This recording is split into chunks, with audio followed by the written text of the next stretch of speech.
Hello friend, welcome to nursing study with Anku. आज हम बात करते हैं आरआरबी के मोस्ट एमसीक्यूज जो प्रिपरेशन में आपकी की थी। ये होता है FAST। क्या होता है FAST? Assistant for the trauma assessment, focus assessment with the sonography of trauma. इसका मतलब होता है focus assessment of sonography of trauma. I cleaning sold start from, जो होता है आई क्लीनिंग हम कैसे करते हैं? आई क्लीनिंग हम इनर टू आउटर करते हैं या आउटर टू इनर करते हैं? हम जो होता है अंदर से बाहर करते हैं या बाहर के से अंदर करते हैं? तो हमारा जो राइट क्वेश्चन होगा, राइट आंसर जो होगा वो होगा इनर टू आउटर, क्योंकि हम अंदर से करेंगे तो अंदर का जो मतलब वेस्ट रहेगा वो बाहर आएगा, एंड अगर बाहर से करेंगे तो बाहर का जो भी इन्फेक्शन रहेगा वो अंदर जाने के चांसेस बहुत ज़्यादा हैं। तो इससे हमें इन्फेक्शन से डबल होने के चांसेस हैं। पोस्टेरियर फ्रंटली शेप इज, जो होता है पोस्टेरियर फ्रंटली शेप कौन से अंगार का होता है? पोस्टेरियर फ्रंटली शेप जो होता है ये मोस्ट इंपॉर्टेंट क्वेश्चन है। ये जो होता है आरआरबी एंड नॉर्सिट में आया था, एंड आरएमएल का जो हुआ था एग्ज़ाम उसमें भी आया था। ये posterior frontly shape triangular shape का होता है, डायमंड शेप का होता है, या फिर उसके पास जो होता है ये तो हम देखते हैं पोस्टेरियरली फ्रंटली शेप जो होता है ये होता है ट्रायंगुलर शेप का, क्योंकि डायमंड शेप का जो हो जाएगा डायमंड शेप का होगा ये इंटरली होता है। इंटरली जो होगा वो डायमंड शेप में होगा, एंड जो पोस्टेरियरली होता है, पोस्टेरियरली जो होता है उसको हम लेम्डा भी बोलते हैं, पोस्टेरियरली को लेम्डा भी बोलते हैं। लेमडा जो होता है ट्रायंगुलर शेप का होता है। तो पोस्टेरियरली जो होता है उसको पोस्टेरियरली फ्रंटली शेप जो होता है ट्रायंगुलर होता है, एंड इंटरली जो होता है इंटीरियरली जो आगे का होता है उसको हम डायमंड शेप को बोल सकते हैं। And ICU patient in the next question जो होता है ICU patient in the ICU develop new onset of confusion and intention what is mostly cause. जो आईसीयू में पेशेंट होते हैं मोस्टली किस कारण को मतलब वो कंफ्यूज रहते हैं, क्या कॉज होता है? हाइपर कैल्सीमिया होता है या हाइपोगैल्सीमिया होता है? तो जो होता है इसमें हाइपोग्लाइसीमिया होता है। हाइपोग्लाइसीमिया के कारण जो होता है आईसीयू पेशेंट बहुत ज़्यादा कंफ्यूज होता है। एंड नेक्स्ट क्वेश्चन जो हम देखते हैं, नेक्स्ट क्वेश्चन ये होता है in acute MI management which medicine administrate. जो एक्यूट एमआई मैनेजर होता है, मायोकार्डियल इन्फेक्शन होता है उसमें हम कौन सा मेडिसिन एडमिनिस्टर करते हैं? एमआई जो होता है नाइट्रोग्लिसरीन करते हैं, एस्पिरिन करते हैं, बैक्टीरियल बीटा ब्लॉकर करते हैं, या ESC इनहिबिटर करते हैं? बताएं। तो नाइट्रोग्लिसरीन करते हैं।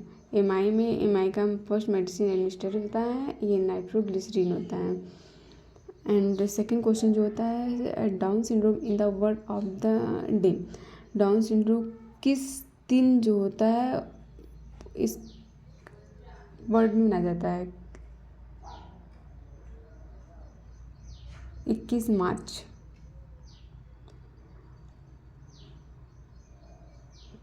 और डाउन सिंड्रोम को हम क्या बोल सकते हैं? डाउन सिंड्रोम के कुछ नोटिस है, कुछ की बोल रहते हैं 13 में हटाया गया था तो उसको पटाओ सिंड्रोम बोलेंगे, एंड जो 18 इसमें हटाया गया उसको हम ट्राइजोमी एडवर्ड्स डाउन सिंड्रोम बोलते हैं, एंड 21 में पीके डाउन सिंड्रोम बोलते हैं। एंड टर्न लेडी में कौन सी सिंड्रोम पाई जाती है? एंड मेल में।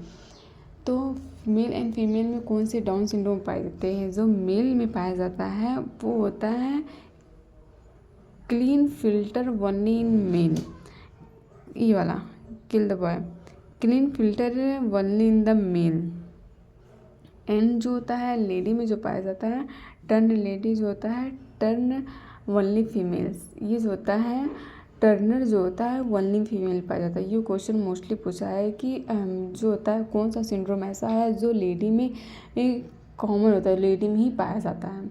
तो वो होगा टर्नर सिंड्रोम। टर्नर सिंड्रोम जो होता है वो वनली फीमेल में ही पाया जाता है, एंड जो क्लीन फिल्टर होता है वो वनली मेल में ही पाया जाता है।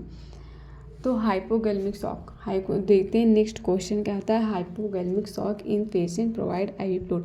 अगर जब हम पेशेंट को देखते हैं तो हमको ये क्वेश्चन देखने को मिलता है, मतलब एग्जाम में भी देखने को मिलता है एंड इन लाइफ साइंस में देखने को मिलता है कि कौन सी मतलब हाइपोगैलेमिक शॉक पेशेंट प्रोवाइड कौन सा आईवी फ्लूइड प्रोवाइड कर सकते हैं। तो हम जो होता है 0.9% नॉर्मल सलाइन प्रोवाइड कर सकते हैं और फिर उसके बाद 0.3% नहीं करेंगे, आरएल नहीं करेंगे हाइपोवोलेमिक पेशेंट को, एंड 3% एनएस भी नहीं करेंगे। तो हम जो होता है नॉर्मल सलाइन करेंगे। Normal saline is the right question. And which electrolyte loss of diarrhoea, ये जो होता है मोस्ट इम्पॉर्टेंट क्वेश्चन होता है। इलेक्ट्रोलाइट जो होता है वो क्वेश्चन पूछता है, चाहे वो पीएससी नर्सिंग जेनम मेनम एग्जामिनर कोई भी हो, या तो फिर आरएलबी में होता है, नॉर्थ में या एसएचयू में, ये पूछेगा। इलेक्ट्रोलाइट से क्वेश्चन आता ही आता है। तो जो होगा पोटेशियम हो जाएगा, कैल्शियम हो जाएगा, मैग्नीशियम हो जाएगा। तो जो होता है इलेक्ट्रोलाइट लॉस इन डायरिया, तो वो जो होता है पोटेशियम लॉस होता है। इलेक्ट्रोलाइट जब लॉस होता है तो डायरिया होने के चांसेस होते हैं। तो क्या इसमें कैल्शियम, मैग्नीशियम या सोडियम या तो potassium. Electrolyte lost in the diarrhoea, potassium. The hormone that maintaining pregnancy, ऐसा कौन सा हार्मोन है जो कि प्रेग्नेंट को मेंटेन करता है, प्रेगनेंसी में मेंटेन करता है। ऐसा कौन सा हार्मोन है जो प्रेगनेंसी में मेंटेन करता है।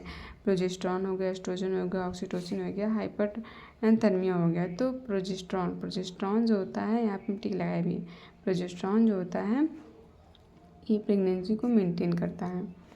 नेक्स्ट क्वेश्चन जो हम देखेंगे, नेक्स्ट क्वेश्चन हो गया which electrolyte imbalance Trousseau's science,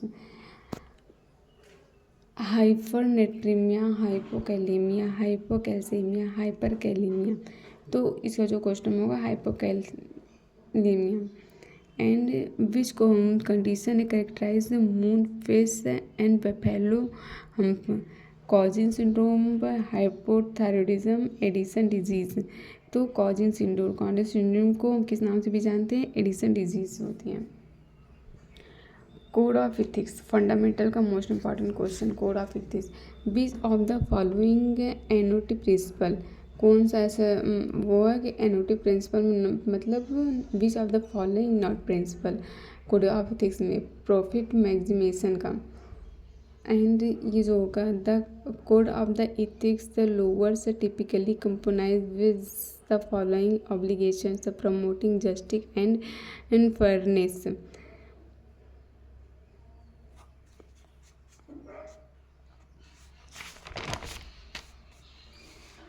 Which of the bacterial structure are primarily responsible for the adherence to host cells, ऐसे जो होती है which of the bacterial structure है प्राइमरली रिस्पॉन्सिबल, कौन से ऐसी बैक्टीरिया रिस्पॉन्सिबल है जो primarily adherence of the host cell को। फिम्ब्रोई जो होता है वो primarily responsible for bacteria. Louis Pasteur किस की खोज की थी,